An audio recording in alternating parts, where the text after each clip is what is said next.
Hello, I'm Mark Moxham and welcome to Panic Breaker. This time we're going to look at the symptoms of panic attacks and what to do about them.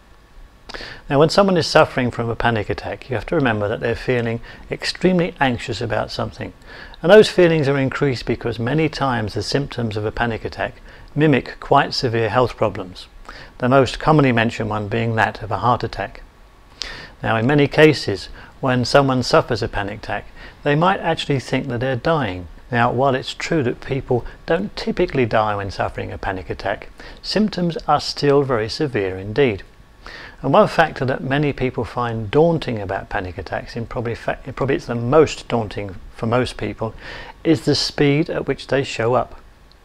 It's very difficult to comprehend just how terrifying a panic attack can be unless you've actually suffered one. Let me try and give you a little idea of what it's like to have a panic attack. Contemplate, if you will, being mastered by a deep fear or terror that's so extreme you can feel it within your body. You feel your heart is pounding and racing in your chest. You can't breathe properly. You're feeling nauseous, giddy and lightheaded all at the same time. It's possible to feel like your body is changing from being too hot to too cold in a split second, but you can't see if you're too hot or too cold simply because your hands are numb and your fingers are tingling. Now, all the time this is going on, your mind is trying to play tricks on you. One moment it seems like all around you is a dream, and the next second it's become a nightmare. You just need to break free, but how can you escape from yourself? Not only are you fearful of your bodily well-being, but you're also terrified of losing control and maybe even dying. And finally, during the lucid moments in between all of these things going on, you have the fear of doing something awkward in front of the people around you. Now, another thing that a lot of people think is that once you've had a panic attack, it's all finished, it's over. Well, to be honest, nothing could be further from the truth, because most panic attack sufferers are haunted by the fear of simply having another attack. Now, in many cases, once someone's had an attack in one place, there's also an inclination for them to unconsciously blame that place for the attack, or even if it's happened during a situation, they'll blame the situation for the attack.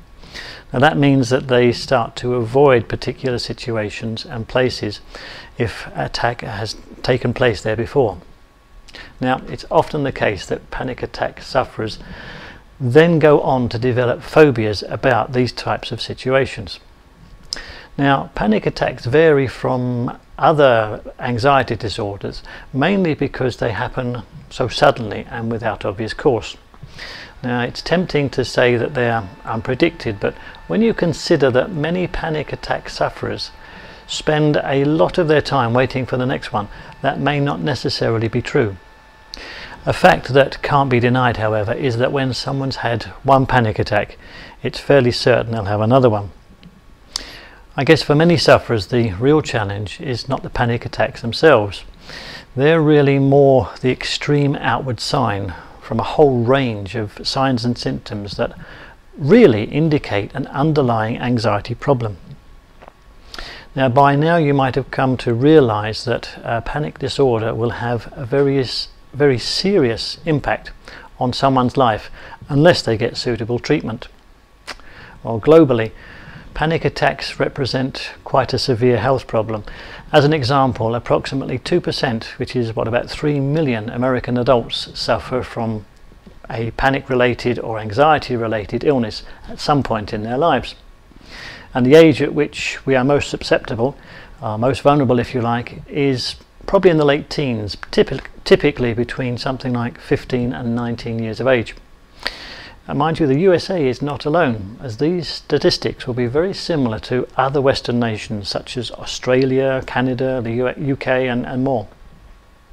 Now, panic attacks can also occur while we sleep. These are called nocturnal panic attacks. They take place less frequently than the daytime ones, thankfully, but even so, here's another statistic. It's close to about 55% of people who suffer panic attacks during the day will also suffer nighttime panic attacks.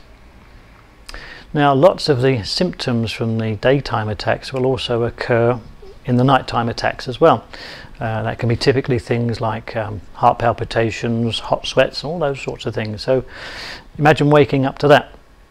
Now, luckily, nocturnal panic attacks tend to be short in duration, normally only lasting around about 10 minutes or so. But when you consider the time it takes to calm down again, then having taken into account the time it takes to get back to sleep, it's a bit more than 10 minutes.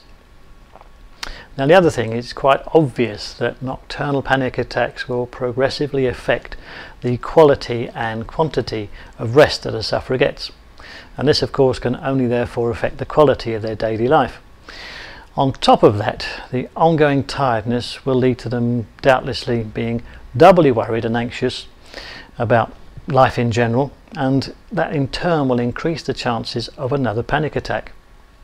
Above all, though, remember that the symptoms of a panic attack, including the physical, mental and emotional signs, are simply just that. They are symptoms. Many people make the error of trying to cure the symptoms instead of dealing with the fundamental cause.